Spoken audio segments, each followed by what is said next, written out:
Hey everybody, Rick Bassman here for Talking Tough from the wilds of Maui. Glad to be home after 9 flights in 5 days. Everyone delayed when it almost went down. It's good to be home. And after a 3-week hiatus for Talking Tough, we're back with a full house tonight. Happy to say that all of my esteemed co-hosts are with me, as well as the legendary Jake the Snake Roberts and Diamond Dallas Page. This will be a good one. We thought we would do the show last week and the week before, but things happen in life. We've got everybody on tonight, so it should be great.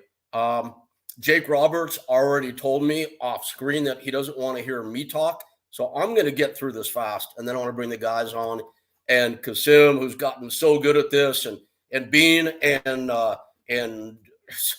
Boss, who are already expert at this. They will take over. But let's start it this way. So all our hosts are back. And there's a song lyric that I love from a song called Remember the Name. You hear it a lot in sports movies. And it talks about a guy winning who walks through hell with a smile. And that is a statement that so well fits my first 2 co-hosts I want to bring on together. Guys who have been to the top, fallen to the bottom, and fought their way back to even higher heights than ever before with smiles on their faces. My good friends, Kassim Osgood and Boss Rutten. What's going on, Rick? Guys, what's up? Take over and bail me out of this mess, please. How are you guys doing?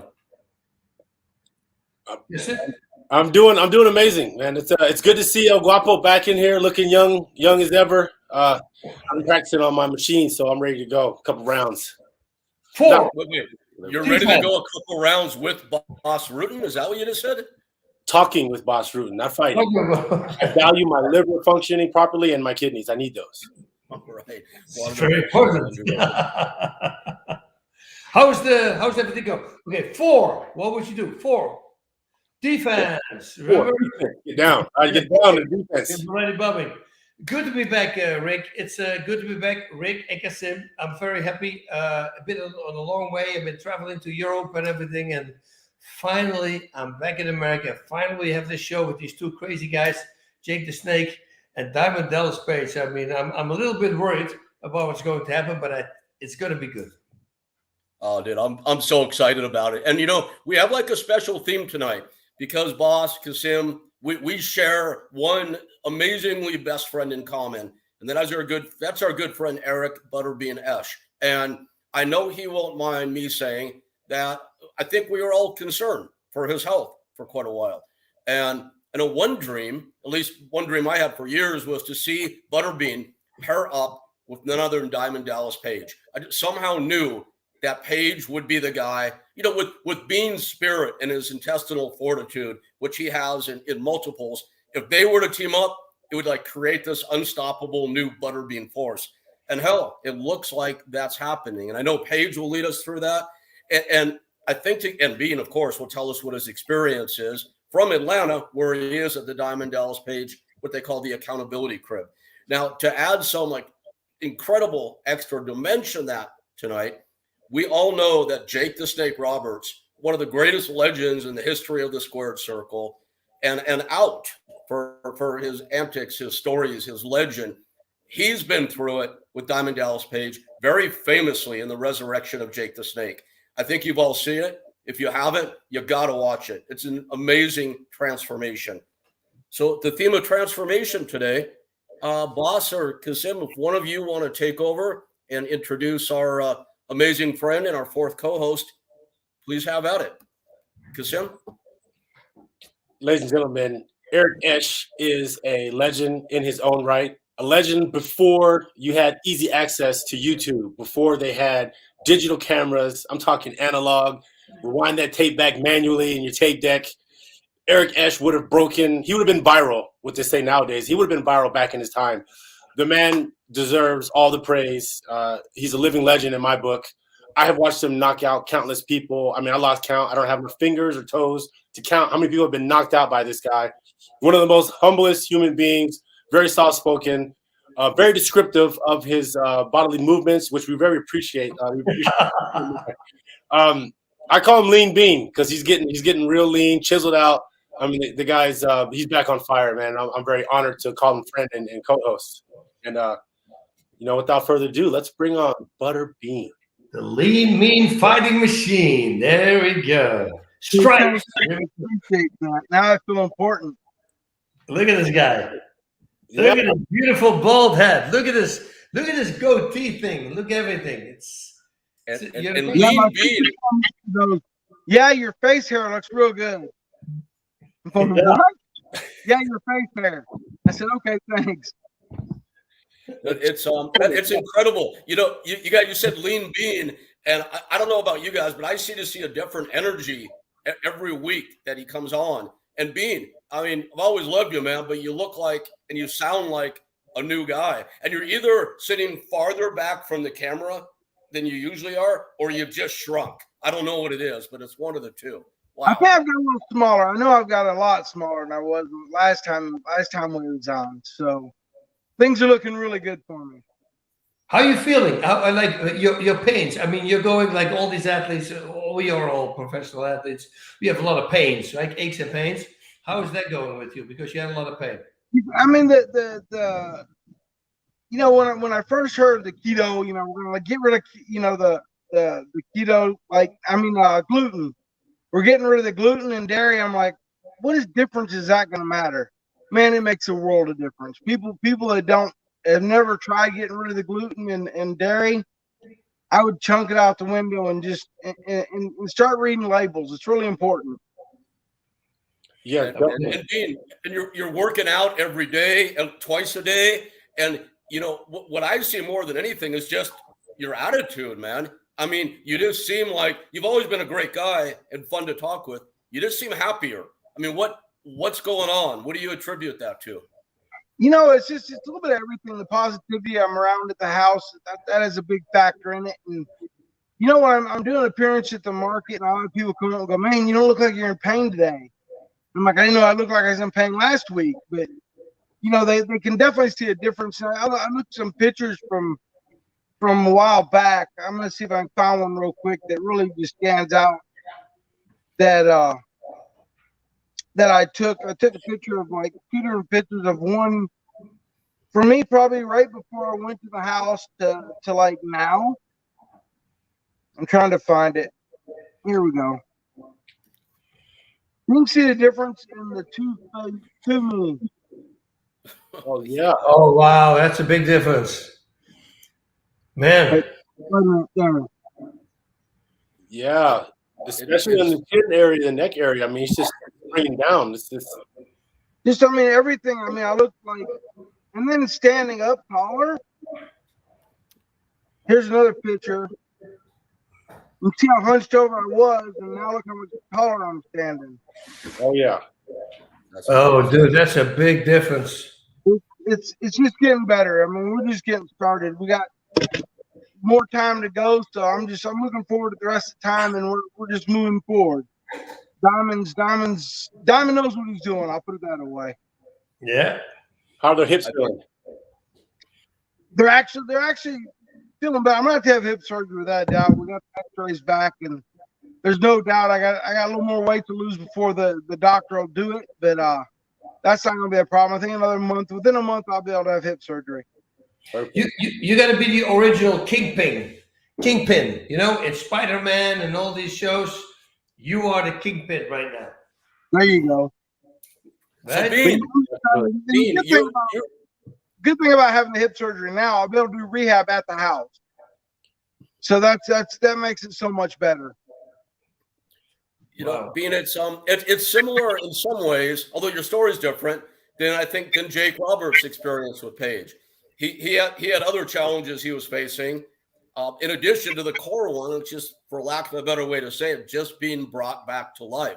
And I'm excited to see you and Jake share similarities today, and then together talk with the man who's helping to make it possible. By the way, you're getting a lot of encouragement.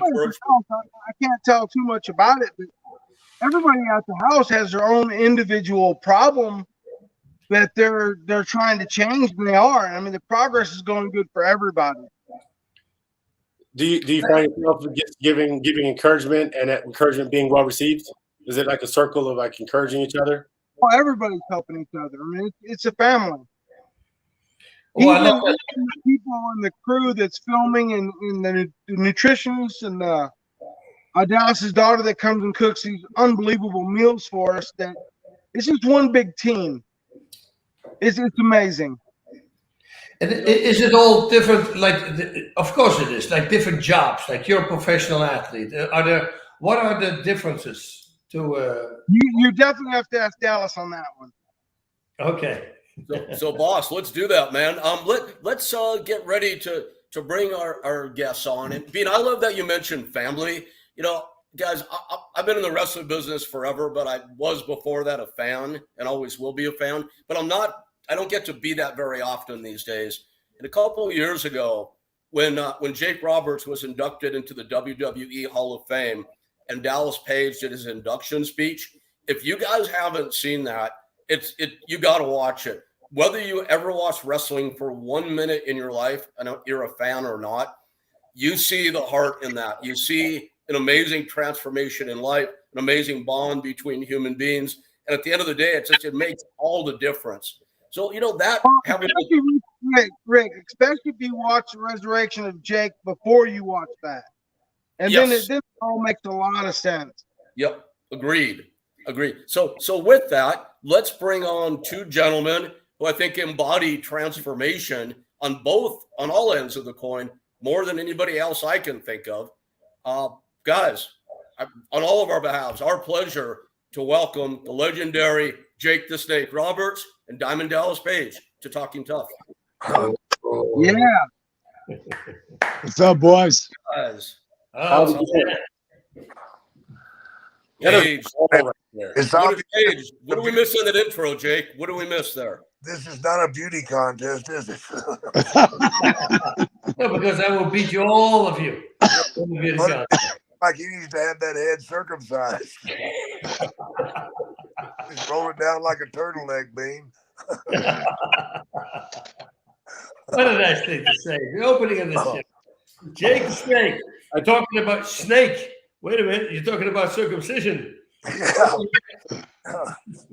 Just going off somewhere. That's all. Just having fun. That is a legendary mustache, and I'm like a kid in the candy store. I watched DDP from the recovery, the neck injury, to Jake the Snake Roberts bringing out the snakes. Man, I don't even know where to begin. I'm honored to be able to say that I've spoken to legends. The body of work you guys put in is, it's gotten me through time after time of just. I grew up in a rough neighborhood, so I would stay in the house and watch wrestling, thinking I'm gonna learn some of these moves when I go outside. I'm gonna use them, and my brother's quick to tell me, like, "Hey, man, you know, a lot more training. You better use those moves." But yeah, it's just some great memories, man. I appreciate it. Get the hell out of there. Run like the wind. So, hey, Paige. How old are you, Jake? I'm sorry to ask you because you can't ask a woman, but I can ask you. I'll be 67 soon. Jeez, man, you're looking freaking awesome. This is insane. 67 soon.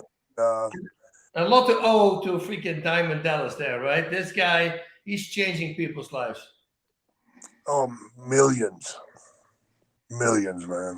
You know, for me, Diamond's here. You can ask him what you asked me that I can't tell you about the other people at the house. So, you know, I was telling Diamond that everybody's got their own challenges at the house that they're overcoming.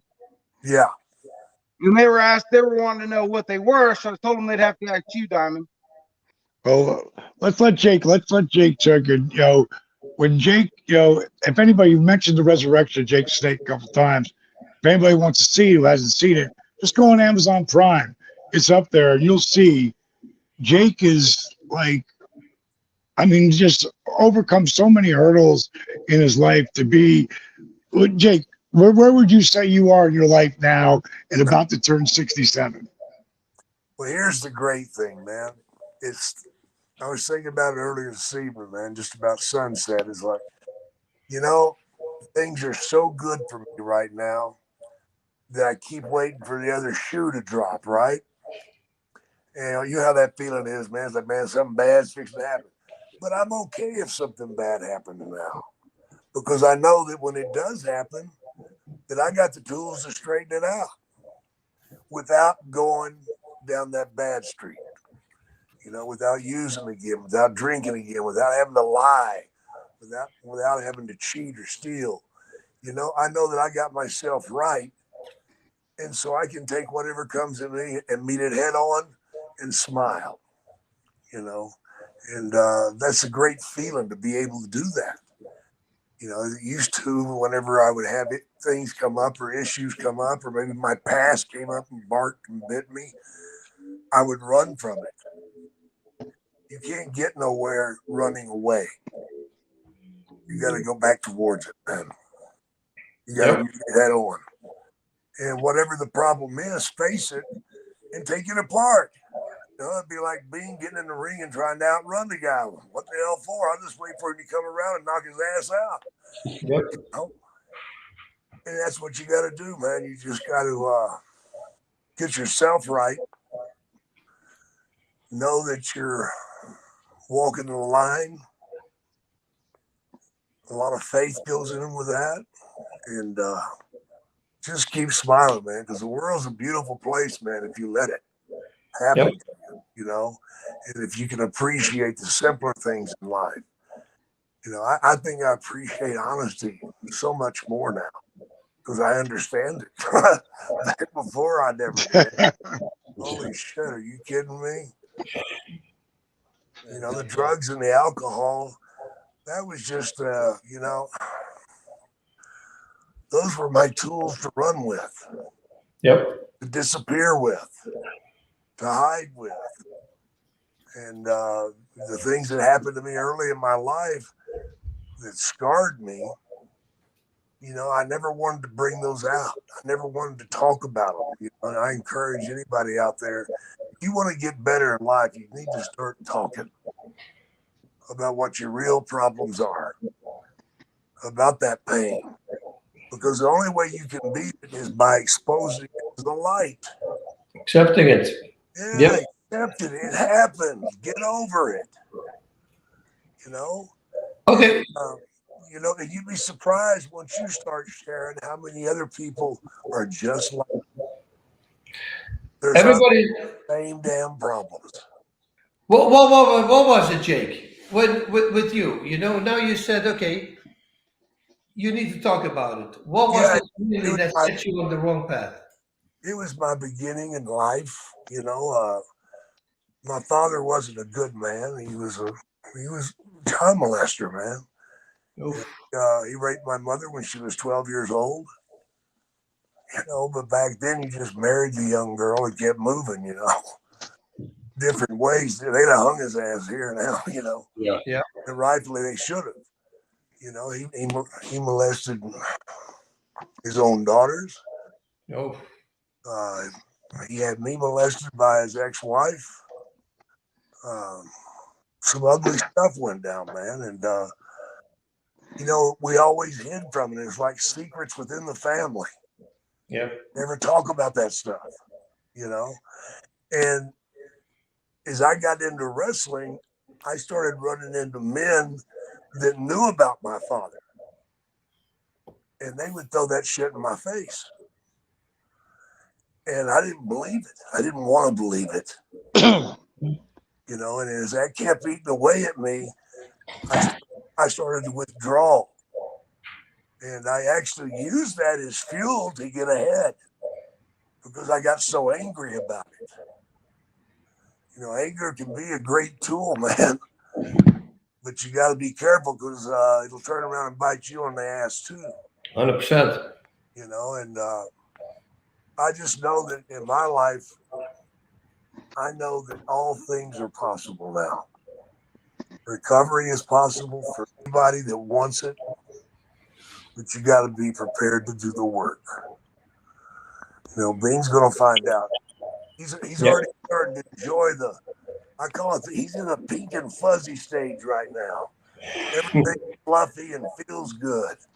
He's got some work to do, and I think he's going to do it. He's going to have the right people around him to support him. So it's just a matter of time. And time, if you use it right, it can be a good friend.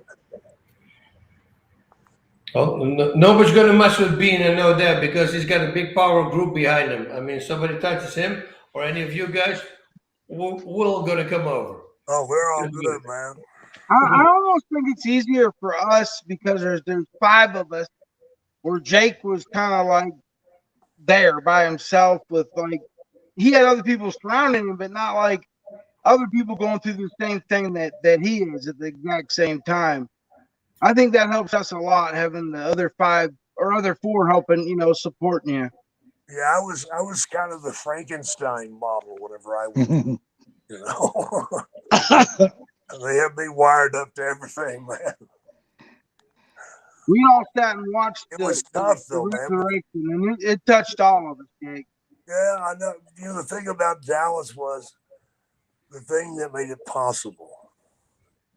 It's real simple. That son of a bitch just won't give up on you. You know, when I would screw up and it would come out, of course, we would address it, and then we'd get right back to work. And each time I thought, well, that's it. I blew it this time. I know he ain't going to let me stay now. But he'd just shake his head, man, and just say, dude, we got to work on this. What are we going to do? And he made me part of the assessing my punishment type thing, you know. What should we do next, you know, to try to help you? He would listen. And he got a lot of help from Steve Yu.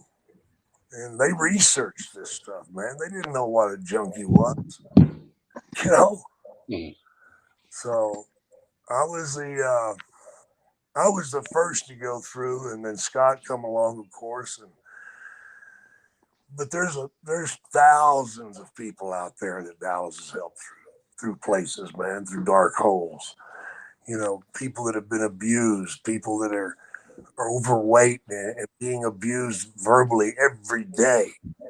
You know, verbal abuse can be so ugly, man, because it cuts a person to the heart. Yeah.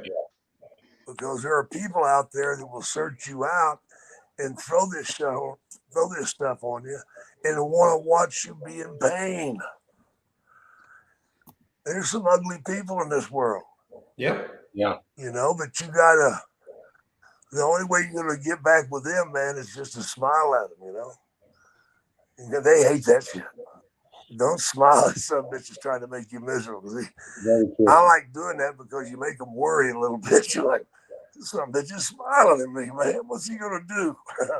Well, you never know what I'll do. Neither do I. I never know what I'll do. Do you remember that feeling that you had when you have this sense of hopelessness? I felt that hopelessness. Oh God, yeah. When you felt the transition from that glimmer of hope starting to come. Yeah. Well, for me, the first glimmer of hope I got was when I lost my first 15 pounds. You know, because I thought those days of me getting healthy again were long gone. Because I was trying to die.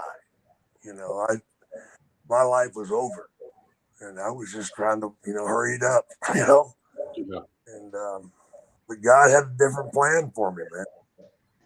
And every day He reveals something else in His plan for me. Amen. I'm just excited. I really am. Did you ever confront your dad after this whole thing happened? I confronted my dad years ago. Yeah, I told him if he ever picked up one of my daughters, I'd kill him. Wow. How did that go? How was that conversation? Did he understood that he was could like not do this? water running. He never accepted it. He just let it go. Yeah. He never looked at his problem. Wow. He never looked at his problem, man. I mean, oh man, it's such a sickness, man. And there's a lot more of it goes on than we know. Yeah. Yeah. I hate to tell you guys this, but I can go to Comic-Cons now, and it doesn't happen every time, I hope, but I can see kids that I know are being abused. Yeah. I can sense it. Yeah. And man, every time that happens, I just look at who they're with, man. Because whoever's abusing them will be close by. Mm-hmm. Yeah. Make sure the secret stays secret. Right. keep them under that thumb, man. Yeah. And I encourage anybody out there that's been sexually abused to get help, man. There's lots of help out there. It's available. Get a hold of me. Get a hold of Dallas. Go to the police. Go to your counselor at school. You know, tell somebody. Yep. Because it don't have to be that way. It's wrong in so many different ways. Powerful message. I have a 5-year-old and a 3-year-old, so that message hits home with Oh, man. Be careful where you let them go, man. You never know. Yep. You know, just because somebody's dressed up over there and lives in a fine house don't mean they ain't got shit to throw. You know? Because some, you know, the best ones at it are the ones that hide the best. Okay, hey, let's see. Was this one of the reasons you started pro wrestling? You started getting, what was the main reason you started getting into this crazy freaking career? Because I know pro wrestling, you know, I've been a professional fighter, I did everything, and then I went to professional wrestling, and I got injured way more than I got injured in professional fighting. You know, so I got like, oh, I got to really watch out. But so, how do you choose a profession like that? Well, the reason I got into it is I was trying to gain my father's love. Yeah. You know, I was, you know, just come out of high school. I did very well in school. I wanted to be an architect. That was my dream. You know, I loved drawing, looking at homes and houses and buildings and the shapes and everything, man. It was so beautiful. But that's what I wanted to be. But I came out of high school and my father never attended anything I ever did. He never came to a ball game. He never went to graduation or anything like that. And I'd see him once or twice a year, you know, for about a day and a half. Then he'd be gone again. And any child, man, regardless of what you're going through, they always have this dream of daddy saving them. You know, and I wanted my dad to be proud of me and hoist me up on his shoulders and bring me in, you know, because I knew I was on the outside of what was going on. You know, I knew I wasn't the focus of his focus. So I went to visit him and told him that I was going to go into, you know, try to go to college. And he's like, well, I hope you don't want anything from me, you know. Okay, why would I want anything from you? You haven't given me anything your whole life, you know. And, a couple of nights later, youth, ignorance, and alcohol got into it. And my brain told me if I wanted my dad to be proud of me, that I needed to challenge one of those wrestlers. And I did. And this guy beat the living crap out of me. He stretched my ass, man. He made me squeal like a little girl, man. You know, all the fans were laughing at me and just really pissing themselves laughing at me. And I was mortified. I couldn't believe what had happened to me. And I crawled back to the locker room because I couldn't walk. You know? And my father looked down at me and said, I'm ashamed of you, you're gutless, and you'll never amount to anything. You know, and that's not what I wanted to hear. And I remember that night because that night is when I made my deal with I told the devil, man, that I prayed to the devil that night. You help me get to the top of the wrestling world. I'll do anything. I'll cheat. I'll lie. I'll steal. I'll do drugs, whatever it takes to get me to where my father has to respect and love me. So, And the Jake, lesson I learned there, man, was you can't expect anybody to love you in the flavor you want. You got to accept what love is there. Yeah. And see, that's not what I believed. I believed everybody should live in the Leave It to Beaver household. But we all know that's not true. That's part of learning life.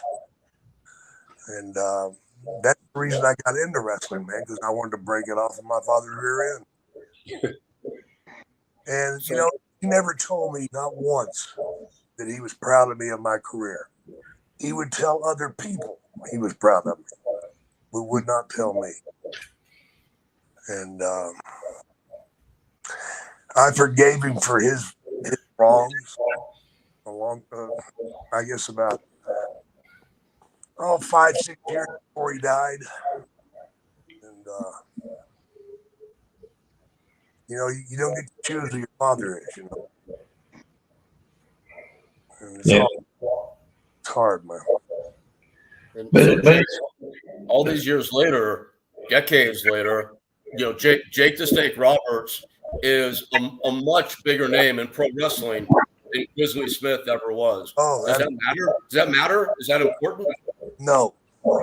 No. The only thing that's important right now, man, helping. Because, I've done some pretty good drugs in my time, but I've never had anything make me near as high as I get whenever I help somebody. That's the most incredible high I have, man. Is to help somebody stand on their own 2 feet. When you help somebody get better. Dallas and them used to be a hard time because I'd go to the store to pick up something and I'd start talking to somebody that was limping or something, trying to get them into DDP yoga. And I'd be an hour late getting home, yelling at me, "Where the hell's that stuff that we sent you to the store for?" "Yeah, Dallas, but I brought this guy home. You got to meet this guy, Yeah. I used to drive him crazy with that shit. Some of that worked out pretty good. He got a good lawyer out of the deal.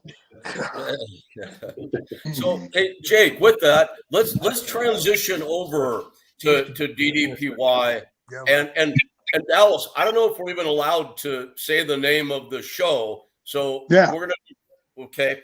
So Change or Die. It's a fascinating, such a great concept. We know what it is. Bean certainly knows it because he's living it every day. For those who may have not heard us talk about it before, can you tell us what Butterbean is going through with you right now and what this is all about? We could have called the resurrection of Jake the Snake before Change or Die, right, Jake? The concept is it's bringing 5 different people together. It's not a reality show. It's a docuseries. Jake, when we started filming Jake, it was a documentary. And we had cameras in the ceilings and people running around, and it was in my house. And we just filmed it as it went. And we caught about 80% of the really amazing shit that went down. And Steve Yu, who's a director and he runs my company, he took 500 hours in Resurrection and channeled it down to 93 minutes of just unbelievable magic, because it's about addiction. And I'm going to glance over to Change or Die in a second, but Resurrection Jake the Snake is about addiction, so it's dark, but it'll make you laugh, it'll make you cry. Most importantly, it'll inspire you. So what we did this time was one of my buddies, Marcus Bagwell, has gone through some really dark times over the last couple of years. And over the last 18 months, he, at one point, 8 years ago, he was going to jail. God said to him, he must have heard about what we were doing with Jake. The judge said to him, if you can get Diamond Dallas Page to vouch for you, we will put you on parole and you won't have to do jail. Jake came with me to the court and we helped him from not going to jail. And from there, Marcus, mainly the pills, but the drinking and the pills and the drugs all go together at one time or another. But the pills were his problem. And over the last 18 months, he's been trying to get me to help him. I'm like, Buff, I love you, but you bring so much drama. You're a lot of work. So I'm working on this idea of Change or Die, which is a show we're going to take it back to the same crib that Jake went through. And if you're willing to wait, when it happens, I promise you'll be the first guy in. And as we went through that journey, he knew he was in when it happened because everybody was telling him, I'm not going to book you. You're not dependable. If you can get Dallas is okay, we'll look at you. So he knew that it was a lifeline. And then I was doing your show and I started talking about it. And Flex Wheeler said, you need to have Butterbean on that show. And what the show is, and what the docu-series is, he's taking 5 people from 5 different parts of the country, 5 different, completely different people, and putting them in one house and see if it can do this and help each other. Being talked about earlier about gluten-free and dairy-free. When Jake moved in my house, Oh God. the first thing, we never told him that it was gluten-free and dairy-free. The food's delicious, but if you don't know, this gluten-free and dairy-free started like over 15, 20 years ago. And the reason why it did, it's because of the inflammation in your body. The reason why you die is inflammation overtakes your body and you can't just function anymore. And our food in our country sucks. It fucking sucks. It's criminal. So the first thing that we did, because Jake is really bad, but when he gets there and he starts eating real food, and the same thing happened when Scott Hall came in, and you're eating real food, well, the inflammation's going to start to dissipate. And you're going to start feeling a little bit better and have a little more energy. And you're not going to be as, it's not going to hurt as much to do simple reach up and a touchdown. Like just reaching your arms over your head. Because a lot of my buddies, they can't go past here. But before you know it, they can do here and then here, and that might be it. But it's movement. It's not just stretching. It's stretching and strengthening muscles, ligaments, and tendons. So that's what the workout is that we teach them, because my workouts start off in bed. Well, no one had to be in bed here, but 4 of the 5 people had to start sitting in a chair. And then eventually got off the chair and started to use the chair. We only have one person who doesn't have to use the chair right now. Biggest Loser. It's about weight loss, but it's not. But it's about weight loss. It's about The Apprentice with the challenges, but it's not. It's about intervention, and yes, it is. It's about bringing Butterbean Bagwell, a black woman who is 67 years old and easily over 100 pounds overweight, a Latino girl who is 5'8", and when she starts, she's 335. And I've never seen a woman look that good at 335. She's a fitness model, a plus-size fitness model, but she's a good-looking lady. She got a ton of charisma. And then there's a white boy who is, well, he thought when he got to the house he was 486 pounds, and he's 5'5". Wow. That's Right. what she's on. Yeah. And when he got on the scale, because we have a scale that goes 700 pounds, I have a chair that if you need it, takes you upstairs. But it's not the 300-pound chair. It's the 600-pound chair, which goes from $3,000 to $10,000. But people are going to need a chair sometimes. Blown up for after work or just need it.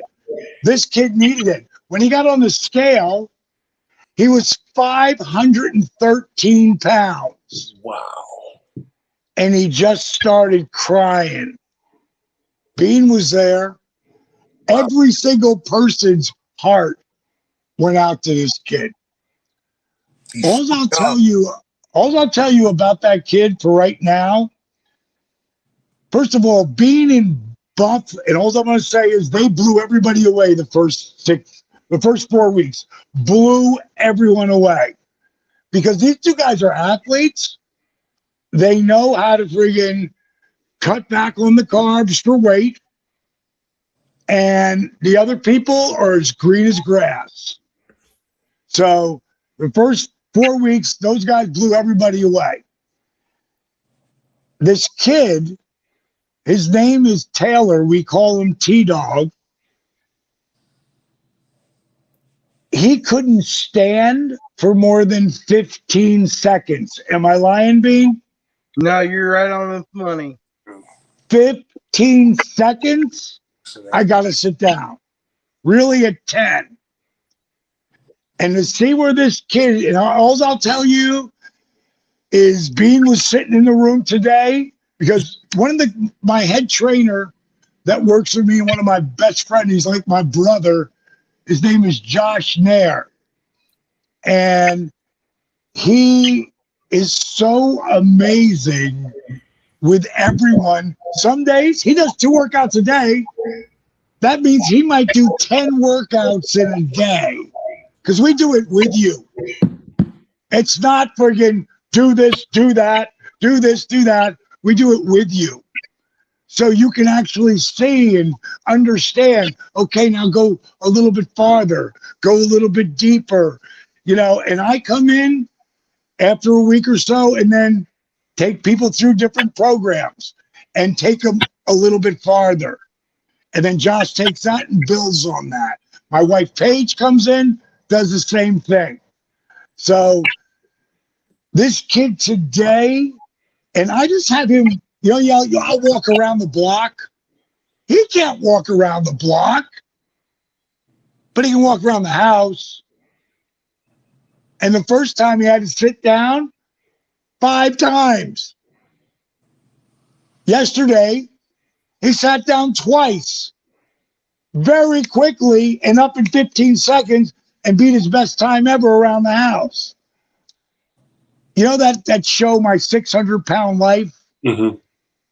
That is the biggest, most fucked up thing as Biggest Loser. Because Biggest Loser, their inspirational part's cool, but they're behind the scenes shit. Because I've talked to so many of those people, they beat the fuck out of them. Falling on the treadmill, face down. He's like, oh my God, what the fuck? It's like the Jerry Springer of fucking workout shows to me. Our place, we give a fuck. And is there this sometimes? Abso-fucking-lutely. But that's not what we're pushing. We're pushing this. And we're 6 weeks in, and we were going to go 3 months. And my business partner and I, Steve Yu, today, we talked today, we need 4 months. We need 4 months. But the only way people can stay, because Bean and Buff, they go and work every weekend. I lose so much when they leave because, like you saw, he walked in almost bent over completely, and now he's up to here pretty consistently. That hip needs to be redone. We took him down to the doctor. We filmed the whole thing. His leg's out like this. So when your foot's out like this, you got to be bent over. Yeah. So the goal is to get Bean to freaking get the surgery on the hip. And I told him, I need 4 weeks after that. 4 straight weeks. Because he sits in a damn car for 8-9 hours sitting. That goes against everything we're trying to do. We're trying to lengthen. Yeah. I said the same thing to Buff, whose knee is so fucked up because he was whacked out on somas and crashed his fucking car. And if you saw his knee and his leg, you'd go, whoa, that's a year later. Now we got him in hyperbaric chambers 4 days a week at 30 PSI. Mine are 15. These are the glass tube at 30 PSI, which is like it's like 75 feet below sea level. and oxygen coming in and healing your body, not just your brain too. If you saw his skin, he looked like he was dying when he got there. Now he looks alive and there's color in his eyes and he's not pilling up. So much better.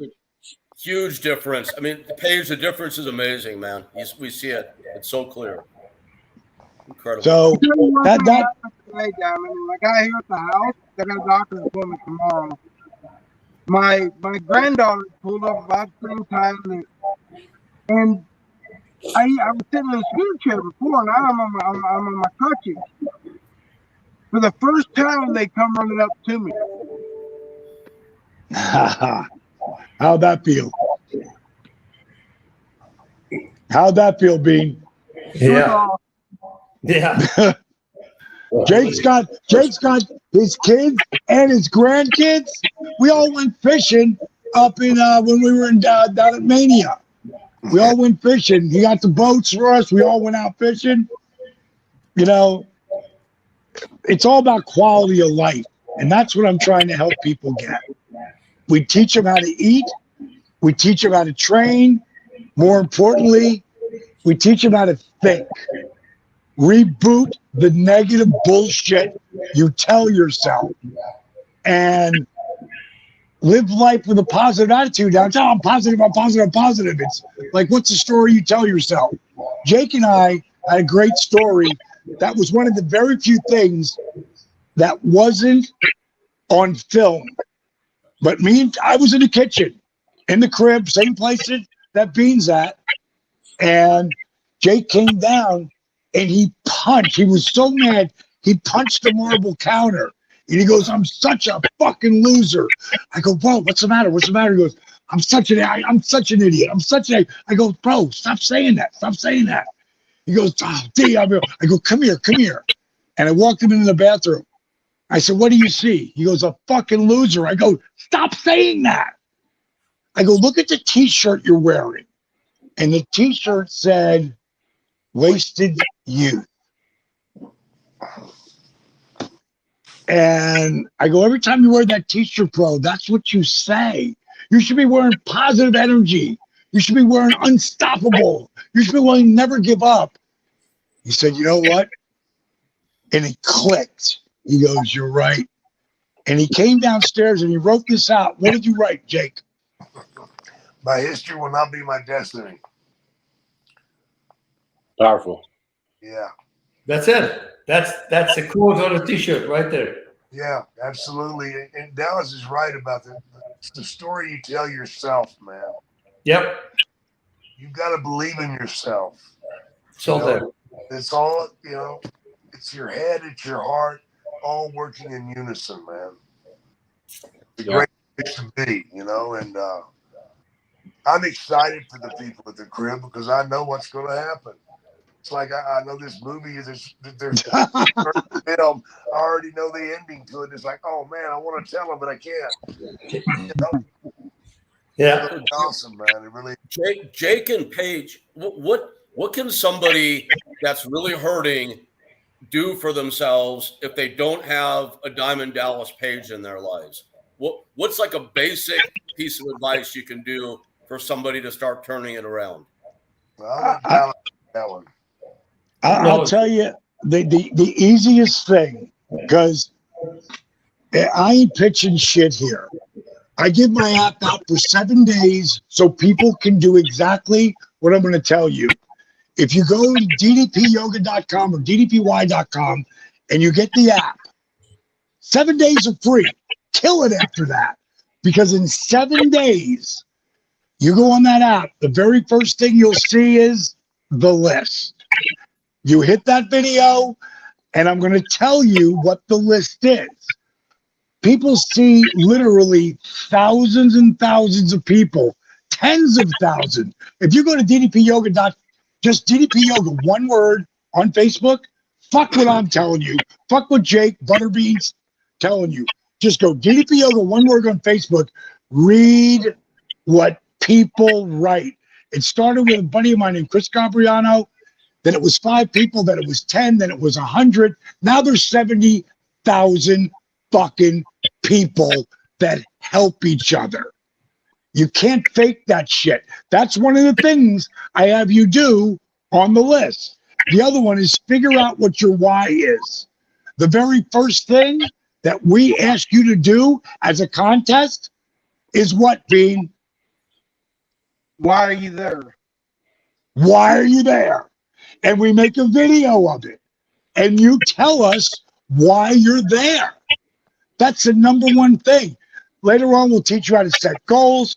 We'll teach you, well, there's so many inspirational things on that list.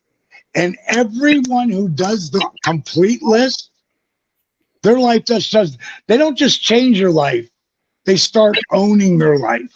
And that's what we want to be.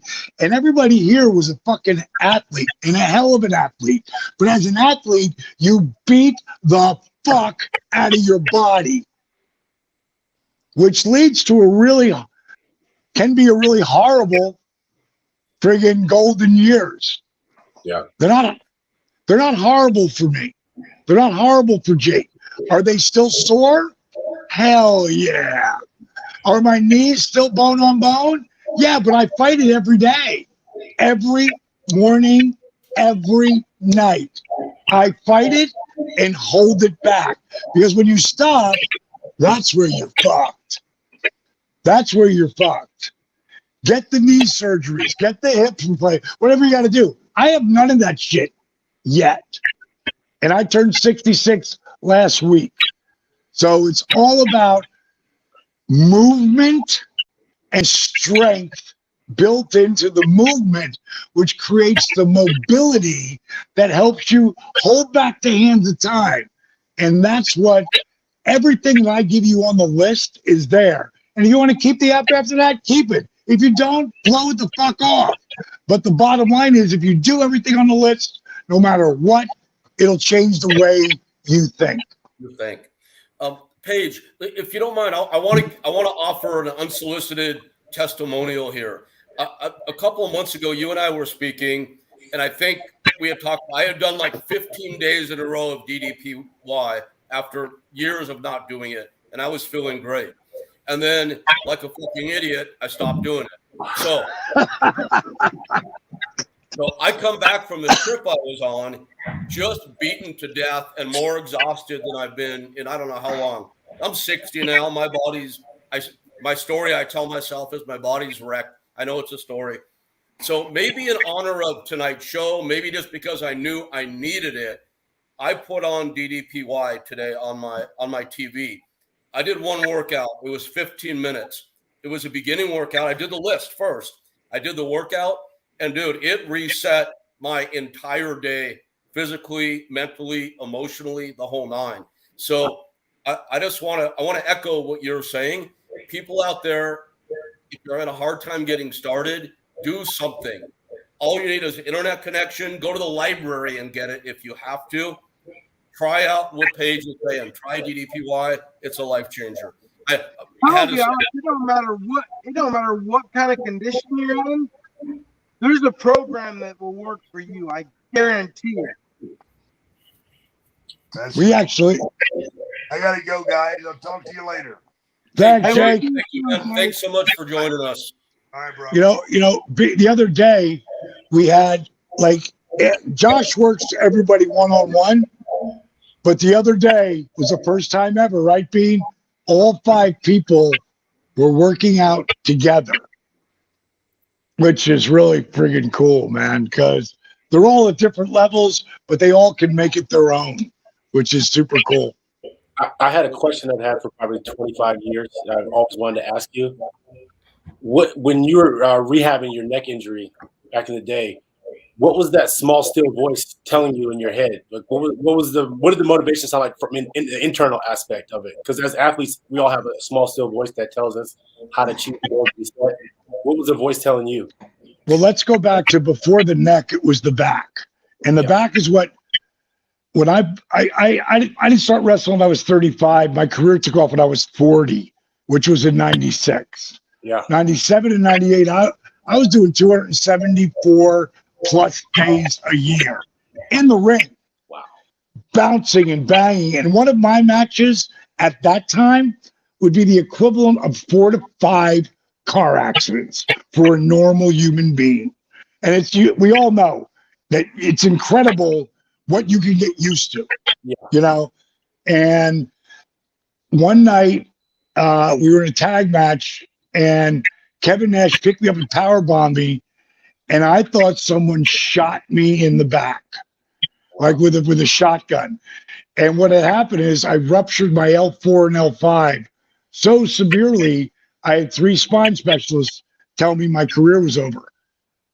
I had finally gotten paid, even though I worked on top, 97 and 98. I headlined 13 out of 24 either main event or semi-main event pay-per-views. Like the biggest in the company. The second biggest ever was me and Malone from the Utah Jazz against Dennis Rodman, Hulk Hogan. You know, me and Savage was number 5 of all time, our first one. I mean, I was living a dream on such a level. I finally got the multi-million-dollar contract, and we see this happen to a lot of athletes because they normally get paid at the end, and then they end up, and then they get hurt, and they never have the career when they make the money. So many of them don't. Well, when I blew my back out, when I went to the 3rd doctor and he said the same thing, like your career's over, the emotional gravity, that's what I call it, pulled me down hard. And everyone gets depressed. Everyone goes down. And I want to name some of the biggest names in the world. The Rock, Obama, Trump, Oprah, Tom Brady. Like the biggest name, they all go down. They don't stay there, though. I don't give a fuck how bad it is. They start picking themselves back up again. So I pulled myself into woe is me, poor me, what the fuck. And around that time, my wife, Kimberly, we were married, and she came up and she was soaking wet. And I go, what are you, killing it on that Stairmaster? Because I'm in bed. Because I ain't moving around. I ain't doing shit. She goes, I'm doing that yoga, that power yoga. You should try it. I'm like, that's not from yoga. She goes, no, it is. And I said, I ain't doing fucking yoga. And I was like, so like, fuck yoga. And then she started bullying me. Like, you just signed a multi-million-dollar 3-year deal.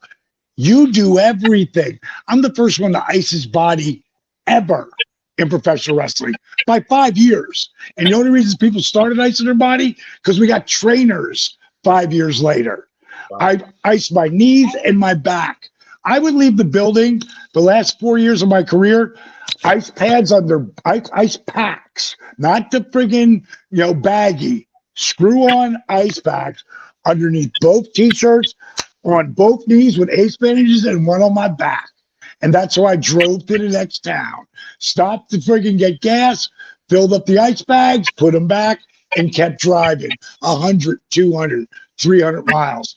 The bottom line is, she gave me like 5 different yoga people, and I picked a guy who would end up being a buddy of mine named Brian Kest.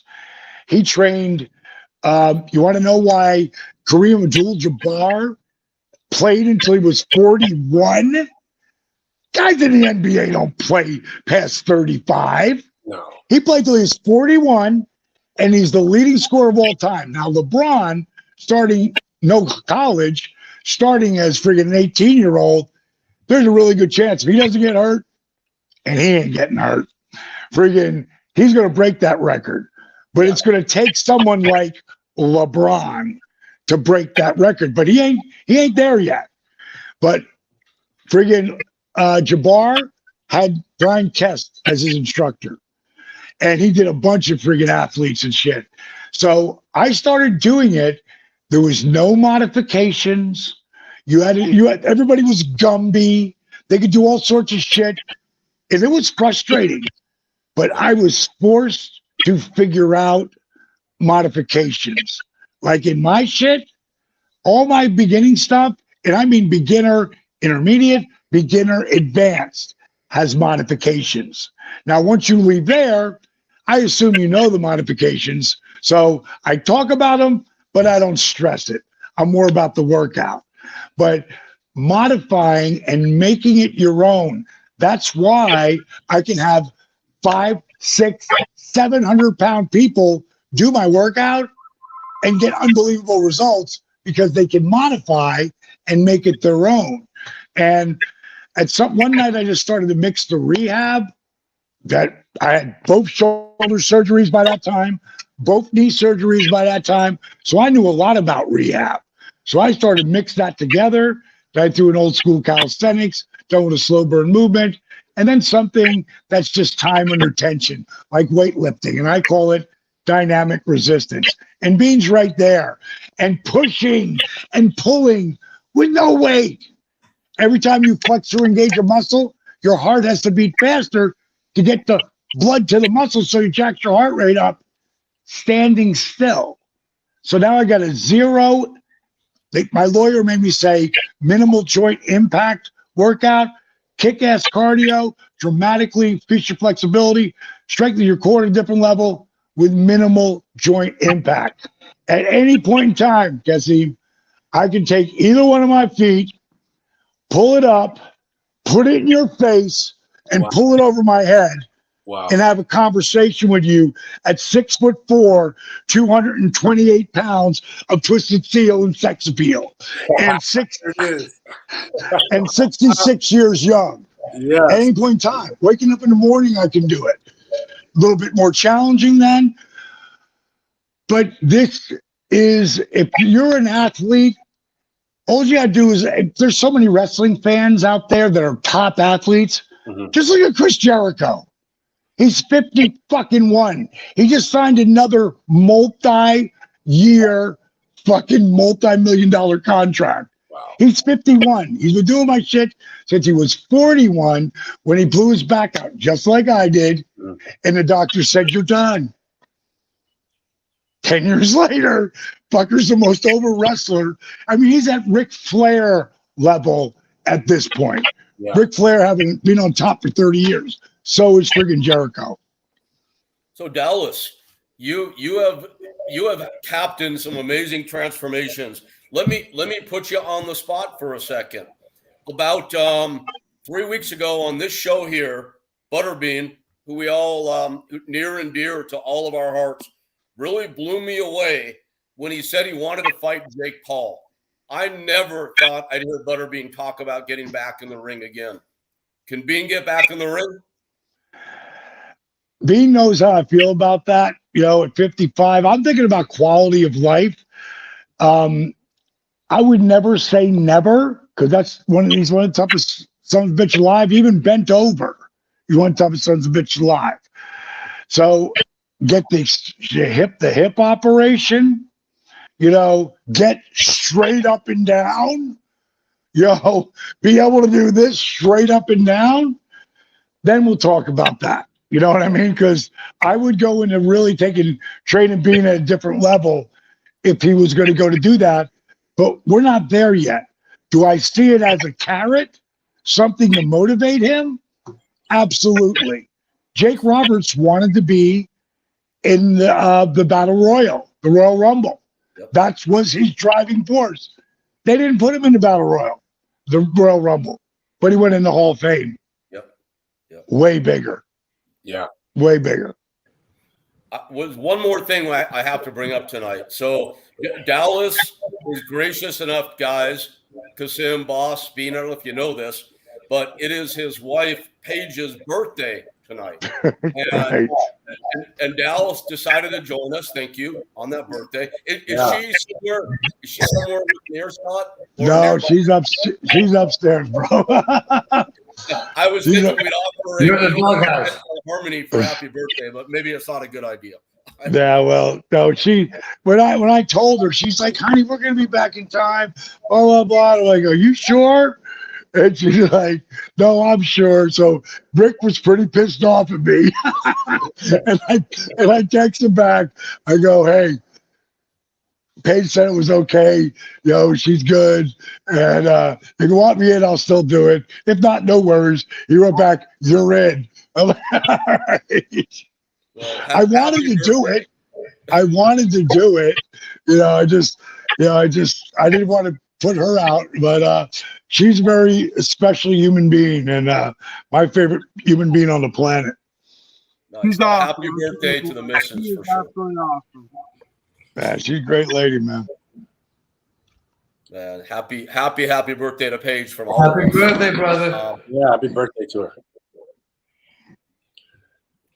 So, gosh, Dallas, thank you for joining us. Yeah. It's I can't wait to see the mountains that you continue to climb because you're always achieving new heights, and feel very blessed to have you and Jake on tonight. Jake, thank you for joining us.